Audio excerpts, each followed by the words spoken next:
Ration card धारकांसाठी एक महत्त्वाची बातमी समोर येते।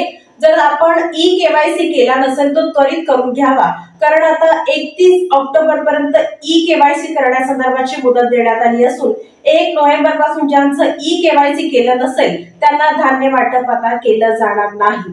राष्ट्रीय अन्न सुरक्षा योजनेअंतर्गत गरीब, गरजू, अत्यंत कमी दरात रेशन धान्याचा या लोकांना पुरवठा होतो। या योजनेचा लाभ घेणाऱ्या शिधापत्रिका धारकांना आता सरकारनं ई-केवायसी करण्याची अट घातली आहे। योजनेतील बनावट लाभार्थ्यांचा शोध ई-केवायसीतून लागणार आहे। ही प्रक्रिया पूर्ण करण्यासाठी 31 ऑक्टोबर पर्यंत मुदत देण्यात आली असून ई-केवायसी न केलेल्यांचं रेशन धान्य 1 नोव्हेंबर पासून बंद होणार आहे। 23 सप्टेंबरच्या रिपोर्टनुसार राज्यातील 4 कोटी सदस्यांसह सोलापूर जिल्ह्यातील रेशन कार्डवरील 16,32,785 जणांनी अद्याप ई-केवायसी केलेली नाही, तर या सर्वांनी लवकरात लवकर ई-केवायसी करून घ्यावी असं आवाहन करण्यात आलेलं आहे।